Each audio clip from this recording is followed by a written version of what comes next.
লাল কাপড়ে বাঁধা এই জিনিসটি কি? অনেকদিন যাবত খাওয়ার ইচ্ছা ছিল। তো আজকে দিনাজপুর যাওয়ার উদ্দেশ্যে রেল স্টেশনে আসলাম। তো এসে দেখি ট্রেন 2 ঘন্টা লেট। তো দেরি করিনি, বাইরে চলে গেলাম। তো এই জিনিসটি খাওয়ার উদ্দেশ্যে আমি তাড়াতাড়ি করে একটু চলে গেলাম। তো যাওয়ার পরে মামাকে জিজ্ঞেস করলাম এটার ভিতরে কি। তো সে বললো এখানে হালুয়া আর হচ্ছে পরোটা বিক্রি করে। তা আমি বললাম আমাকে দেন। তো সে আমাকে 20 টাকার দিল। এটা হচ্ছে হালুয়া রুটি। আমি দেখি রাস্তায় অনেকদিন ধরে খাবো খাবো চিন্তা ভাবনা, কিন্তু খাওয়ার সুযোগ হয় না, সময় হয় না। তো আজকে যাচ্ছিলাম হচ্ছে দিনাজপুর, ট্রেন 2 ঘন্টা লেট। সেই জন্য চিন্তা করলাম খাই। আমার ভাই আমার বিক্রি করে।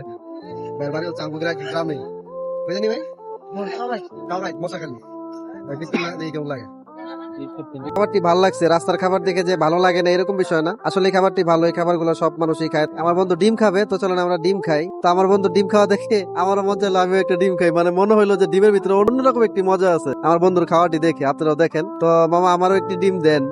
কি ডিম? তো আমার একটি ডিম দিয়ে দিল, আমি একটু খাই। আসলে ডিম খাইতাম না, আমার বন্ধু এরকম ভাবে ডিমটি খাইলো দেখে আমারও খাইতে মন চাইলো। তো যাই হোক, দেখেন আমার বন্ধু ডিম খাওয়াটা দেখেন। আর আমি ডাইরেক্ট পুরোটাই মুখে দিয়ে দিয়ে ফেলছি। এই দেখেন সে আরেকটি ডিম খেয়ে ফেললো। পাশেই দেখেন মামা ডিম ছিলছে।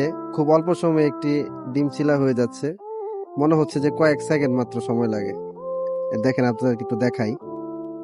এই যে চামিচটা নিল, এই যে একটা ঘুরান্ডি দিল, এই যে ডিমের কাম শেষ। আমার বন্ধু ডিমটা খেয়ে ফেললো।